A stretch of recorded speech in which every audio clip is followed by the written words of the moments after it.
आज की सबसे बड़ी खबर ये है कि नेपाल के पूर्व प्रधानमंत्री केपी शर्मा ओली को गिरफ्तार कर लिया गया है।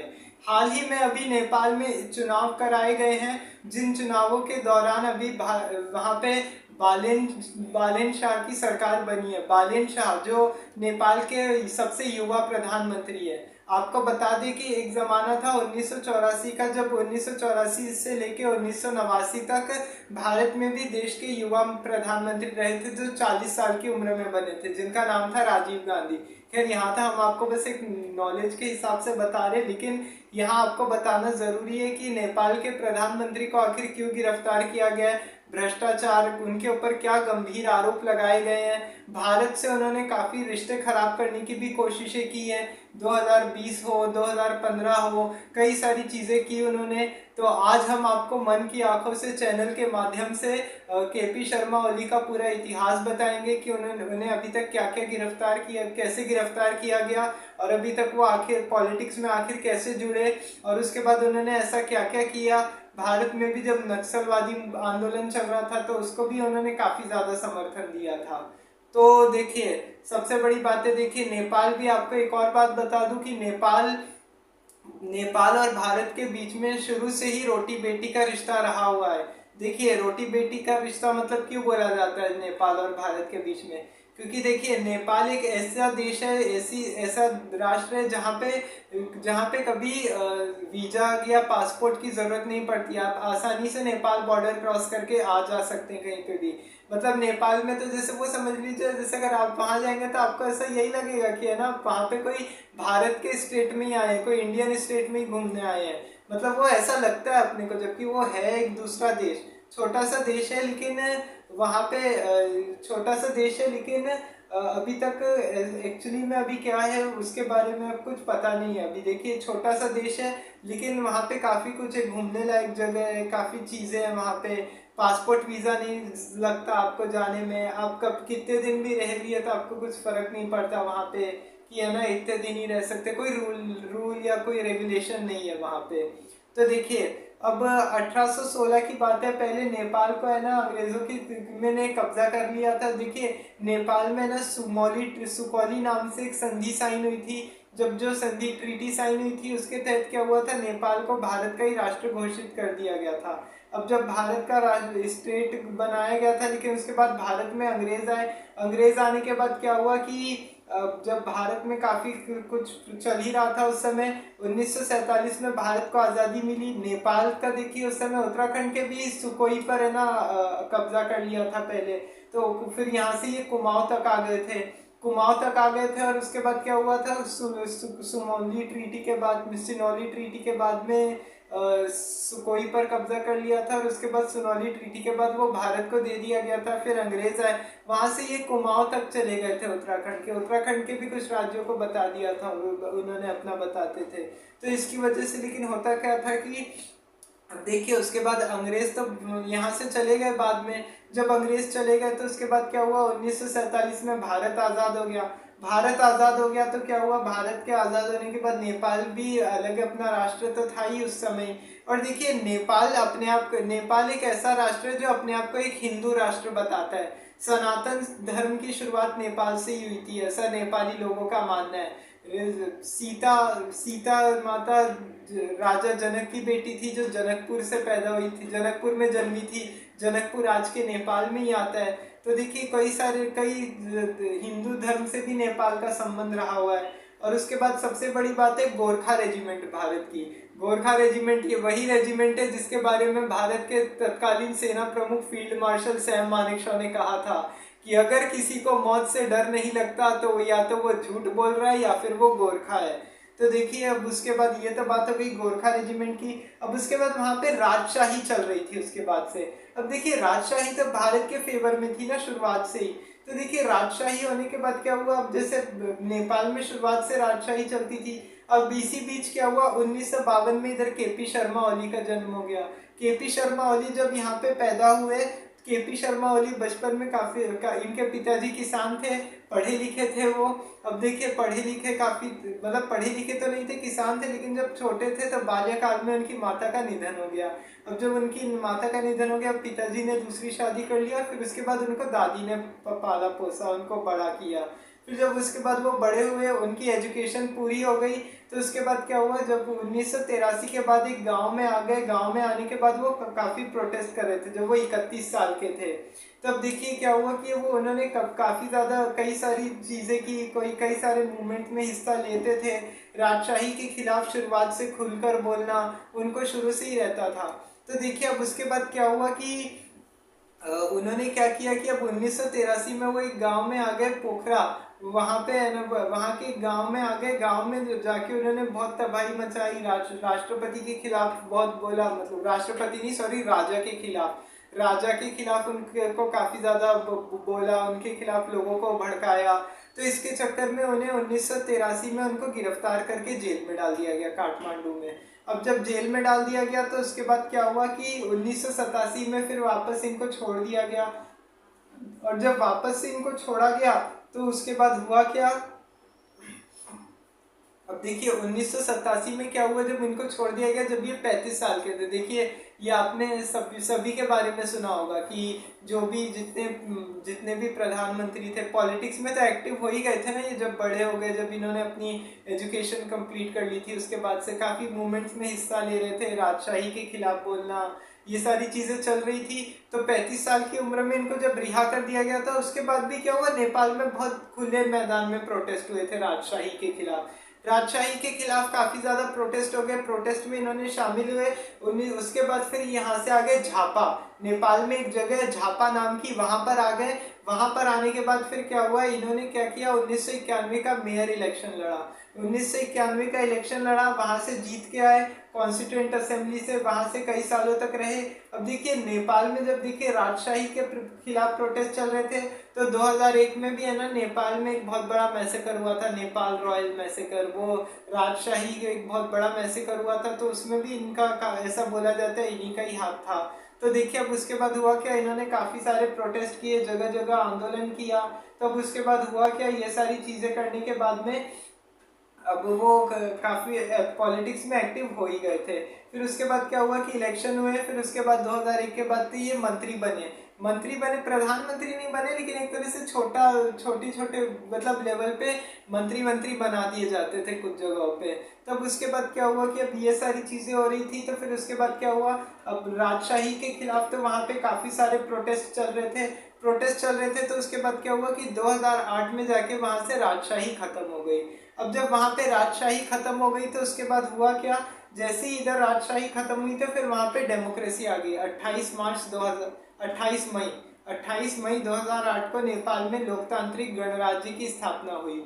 लोकतांत्रिक गणराज्य नेपाल को घोषित किया गया। अब उसके बाद क्या होगा कि वहां से उसके बाद और इन्होंने काफी ज्यादा स्ट्रगल किया, फिर राजशाही के खिलाफ इन्होंने काफी मेहनत की। लेकिन अब उसके बाद क्या हुआ कि 2015 में ये वहां के प्रधानमंत्री बन गए। अब जब देखिए 2015 में वहां के प्रधानमंत्री बन गए, तो उसके बाद क्या हुआ, इन्होंने क्या किया, इंडिया के लिए एक तरह से इकोनॉमी काफी ज्यादा पैक कर दी थी। मतलब क्या कि जैसे उन्होंने जो पोर्ट थे जितने भी, जो नेपाल में पोखरा में एयरपोर्ट बनवाना था, तो पहले इंडिया के खिलाफ उन्होंने इंडिया में ना आकर सबसे पहले वो चाइना गए, चाइना का उन्होंने माल मंगवाना शुरू कर दिया और चाइना को सबसे ज्यादा सपोर्ट करते थे। अब जब चाइना को सपोर्ट करते थे तो उसके बाद हुआ क्या कि यहाँ से जब उन्होंने चाइना को सपोर्ट तो किया, लेकिन अब जब इधर से चाइना को सपोर्ट किया तो फिर उसके बाद कई सारे पोर्ट्स बनवाए। जब देखिए भारत ने इसके खिलाफ आवाज उठाई कि देखिए आप जो ये सब काम कर रहे हैं ये बिल्कुल भी सही नहीं है, ऐसे तो नहीं चलेगा। तब देखिए ऐसे उन्होंने फिर इसके खिलाफ आवाज उठाने से मना कर दिया और उसके बाद उन्होंने भारत की बात मानने से साफ इनकार कर दिया। वो चाइना के फेवर में ही रहे हमेशा से, और चाइना ने जो बोला उन्होंने हमेशा से वही किया। तब उसके बाद क्या हुआ कि जैसे ही उन्होंने ये सारी चीजें की, अब करते कराते क्या हुआ कि अब यहाँ से वो प्रोटेस्ट में शामिल हो गए। अब उन्होंने जो चाइना में एक पोखरा में एयरपोर्ट बनवाना था, चाइना ने उनको पैसा दे दिया। चाइना ने लालच दिया चीन ने कि हम यहाँ पे आपका पैसा लेंगे, पैसा दे दिया, अब यहाँ पे एयरपोर्ट बनवा लीजिए। वो पूरा उन्होंने बॉर्डर एक तरह से चाइना को खोलने में हेल्प कर दी, काफ़ी सारी चीज़ें की, लेकिन चाइना ने इसमें कोई मदद की नहीं। अब जब चाइना में मदद की नहीं तो उन्होंने सारा चाइना को पैसा दिया हुआ वापस कर दिया। ये तो बाद में गए भी थे कि है ना हमारा लोन माफ कर दो, लेकिन चाइना ने बोला कि नहीं, तुरंत हमको सारा पैसा दिया हुआ लौटाओ। देखिए चाइना ने उनको बहुत सारे वादे किए थे कि हम तुम्हारे यहाँ पर ये बड़े बड़े जितने भी है वाटर पोर्ट बनाएंगे, तो एयरपोर्ट बनाएंगे, इतना पैसा देंगे, तुम्हारे लोगों को रोजगार दिया जाएगा, ये सारे उनको वादे किए गए थे। लेकिन उसके बाद ऐसा कुछ हुआ नहीं, जो भी किया वो सब फेल ही हो गया। तब उसके बाद में फिर हुआ क्या कि उन्होंने मना कर दिया, लेकिन वापस से फिर वो 2020 में प्राइम मिनिस्टर बने। 2020 में क्या हुआ, 2020 में आपको पता है जब दोबारा प्रधानमंत्री गए थे, इस बार भारत ने उनको बुलाया ही नहीं। भारत ने उनको बुलाया नहीं, और आपको एक और बात बता दूं, फिर वो चाइना ही चले गए। और जब उसके बाद चाइना गए, और देखिए 2020 में क्या हुआ, आप सबको पता है कि कोरोना वैश्विक महामारी फैली थी सब जगह, कोविड-19 फैल गया था, और चीन की उसकी वजह से कितनी ज्यादा बदनामी हो रही थी, चीन और WHO की। तो उसके बाद क्या हुआ कि लेकिन इन्होंने क्या आरोप लगा दिया उस समय, देखिए कि भारत में जो कोरोना वायरस फैला है वो भारत की चीन की वजह से नहीं, वो नेपाल में, सॉरी, नेपाल में जो कोरोना वायरस फैला है वो चीन की वजह से नहीं, भारत की वजह से फैला है। सोचिए कितना गलत बात कह दी उन्होंने कि भारत की वजह से कोरोना फैला है। सोचिए वो चीन के, देखिए वैसे ही है ना, ये कम्युनिस्ट पार्टी से शुरुआत से जुड़े हुए थे। अब जब पढ़ाई कर रहे थे, उसके बाद जब इनका हो गया, तो उसके बाद अब वहाँ पे जब इन्होंने पढ़ाई लिखाई की और जब वो कम्युनिस्ट पार्टी से जुड़ गए थे, और देखिए चीन में वैसे ही कम्युनिस्टों का राज चलता है सब जगह, तो इसकी वजह से हुआ क्या कि अब जब चीन में इधर कम्युनिस्टों का राज तो चलता ही है, लेकिन अब यहाँ पे क्या हुआ कि है ना, चीन ने उनको भरपूर सपोर्ट दे दिया। फिर उन्होंने क्या किया कि काला पानी और इन सबको, काला पानी और थेंगू जो भारत की जगह, उनको अपने मैप में दिखा दिया। Greater map of Nepal, the greater map of map लगा दिया नेपाल का, नया वाला मैप लगा दिया उसमें। तो उसमें काला पानी का इतिहास भी मैंने आपको बताया हुआ है वीडियो में, तो आप चाहे तो देख सकते हो, उस पर मेरा पूरा वीडियो है, हिस्ट्री ऑफ सेलुलर जेल के नाम से सर्च कीजिएगा तो आपको वो मिल जाएगा। उसके बारे में पूरा बनाए कि काला पानी का इतिहास क्या है, कैसे सजा होती थी। तो देखिए अब ये बात हो गई काला पानी का, उन्होंने बता दिया। फिर उसके बाद अयोध्या को उन्होंने नेपाल से जोड़ दिया। अयोध्या में जो फिर उन्होंने बोला कि नहीं, नेपाल सीता माता तो भारत, नेपाल की बेटी है, भारत की नहीं है, भारत में नहीं, नेपाल में सीता माता का जन्म हुआ है, तो आपने अयोध्या भारत में क्यों है, तो ये इस तरीके के सवाल उठाए उन्होंने। फिर उसके बाद उन्होंने क्या काफ़ी सारी चीज़ें की, तो ऐसे करके वो भारत के खिलाफ एक तरह से नफरत का काम कर रहे थे। और देखिए आपको एक और बात बता दूं कि भारत और नेपाल का संविधान एक जैसा ही है। अभी केपी शर्मा ओली ने अभी केपी शर्मा ओली के बाद जो बालेन शाह ने यहाँ पे शपथ ली है ना, वो उन्होंने संविधान के आर्टिकल 76 के तहत ही शपथ ली है, क्योंकि उनको मालूम है कि वो नेपाल के संविधान के बारे में उनको मालूम है। तो मतलब वो भारत और नेपाल का संविधान पूरा पूरा एक जैसा ही है, समझ लीजिए। तो अब देखिए उसके बाद क्या हुआ कि अब यहाँ पे अभी 2025 में आपको सबको पता है कि जेनजी प्रोटेस्ट हुए। जेनजी प्रोटेस्ट मतलब क्या, क्योंकि नेपाल में 24 घंटे सोशल मीडिया चलाने का बैन हो गया था कि सोशल मीडिया कोई ज़्यादा यूज़ नहीं करेगा। तब देखिए उसकी वजह से क्या हुआ कि जब उन्होंने सोशल मीडिया का इस्तेमाल करने से तो मना कर दिया ना, तो फिर उसके बाद क्या हुआ कि जगह जगह पे इसके खिलाफ प्रोटेस्ट हुए। जो जेनजीज थे, जेनजीज वो लोग होते हैं जो 1996 से लेके 2012 के बीच में पैदा हुए, तो उन लोगों ने इस चीज़ को लेके काफ़ी ज़्यादा विरोध प्रदर्शन किए। तो उनके ऊपर है ना फायरिंग की गई, उनको है ना लाठी चार्ज किए गए उनके ऊपर पुलिस के द्वारा। ये सब है ना इन्होंने ही ऑर्डर दिया था, केपी शर्मा ओली ने। तो इसकी वजह से क्या हुआ कि एक दिन में क्या हुआ कि इतना ज़्यादा प्रोटेस्ट हुआ, प्राइम मिनिस्टर के घर तक घुस आए लोग। तो उसके बाद हुआ क्या कि उन्होंने वहाँ पे केपी शर्मा ओली के घर तक में घुस गए वो, और घर में घुसने के बाद वहाँ से फिर उन्होंने शुरू कर दिया। इतने ज़्यादा विरोध प्रदर्शन हुए कि केपी शर्मा ओली की सरकार गिर गई, देश छोड़ के उन्होंने पद से इस्तीफा दे दिया, प्रधानमंत्री पद से। सोचिए जैसे बांग्लादेश में हुआ था, नेपाल में भी वही हुआ आज भी, जो पिछले साल बांग्लादेश में था। खैर बांग्लादेश में तो देखिए बहुत हालात बिगड़ गए हैं उसके बाद से, और अब जाके थोड़े ठीक होंगे, अभी तारिक रहमान आया है तो अब देखिए उसके बाद होगा क्या। देखिए अब ये यहाँ पे आ गए तो इसकी वजह से क्या हुआ कि इनको फिर इनके खिलाफ काफी ज्यादा प्रोटेस्ट हो गए, और प्रधानमंत्री बनी यहाँ पे सुशीला सिंह। सुशीला सिंह यहाँ पे सुशीला कार्की प्रधानमंत्री बनी, जो सुप्रीम कोर्ट की चीफ जस्टिस रह चुकी है, वहाँ की chief justice of Nepal, ex chief justice of Nepal Sushila Karki. अब इन्होंने जब ये प्रधानमंत्री बनी थी तो इन्होंने वादा किया कि है ना वो 6 महीने में इलेक्शंस तो करवाएगी ही करवाएगी। अब ऐसे नहीं कि है ना वो प्रधानमंत्री पद मिल गया तो एक कुर्सी से चिपके रहेंगे। देखिए अभी बांग्लादेश में आपने देखा ना मोहम्मद यूनिस, मतलब वो क्या था, एक तरीके से कुछ आता जाता था नहीं, उसको जबरदस्ती का है ना अमेरिका की वजह से, अमेरिका के बलबूते पे वो वहाँ का बना हुआ था, और अब जाके है ना उसने इलेक्शन करवाया, तब जाके ये बीएनपी बांग्लादेश नेशनलिस्ट पार्टी जीती है। अगर जमात जीत जाती तो और नुकसान होता। तब इसके बाद क्या हुआ, उन्होंने फिर अपने तय वादे के अनुसार उन्होंने क्या किया कि इलेक्शन करवाए यहाँ पे। इलेक्शन होने के बाद क्या हुआ, बालेन शाह यहाँ पे प्रधानमंत्री बन गए। बालेन शाह यहाँ के प्रधानमंत्री बन गए। बालेन शाह देखिए अभी 35 साल के, और बालेन शाह भी आपको बता दूं भारत से ही आते हैं। बालेन शाह ने कर्नाटक के कॉलेज से इंजीनियरिंग की है। वो एक रैपर रह चुके हैं, रैप सिंगर रह चुके हैं। वो क्या करते थे, जो जेनजीज प्रोटेस्ट होते थे या जो सरकार के खिलाफ, अगर कोई भ्रष्टाचार के खिलाफ देश में आवाज उठानी हो, या सरकार कोई कानून ला रही हो उसके खिलाफ अगर आवाज उठानी हो, तो वो उसके खिलाफ लोगों को है ना वो रैप से है ना वो लोगों को उसके लिए प्रोत्साहित करते थे कि लोगों को सरकार के खिलाफ, कि है ना आपकी सरकार अच्छा नहीं कर रही है आपके साथ, तो ये चीज गलत है, तो वो रैप गा गा के करते। जैसे वो आजकल नहीं चलते क्या, बादशाह यो हनी सिंह जैसे अपने इंडिया में, सेम वैसे ही उनका रहता था। वो सरकार को क्रिटिसाइज किया करते थे रैप गा गा के इतने सारे। तो वो एक तरह से सिंगर रह चुके हैं। अभी भी काफी ज्यादा उनके 14,000 से ज्यादा उनके है ना गाने यूट्यूब पे अवेलेबल है। अभी भी 14 मिलियन से ज्यादा, मिलियन से ज्यादा, और कई सारे गाने उनके यूट्यूब पे अभी भी अवेलेबल है, और कई मिलियन व्यूज आए हैं उनको गानों पे। तो देखिए अब वो इतने ज्यादा फेमस थे, और आज देखिए प्राइम मिनिस्टर बन गए। वो सोचिए एक रैपिस्ट है ना प्रधानमंत्री बन गया देश का, जो है ना सरकार के खिलाफ ही रैप गा गा के बोलता था, और वो आज खुद प्रधानमंत्री की कुर्सी पे बैठ गया।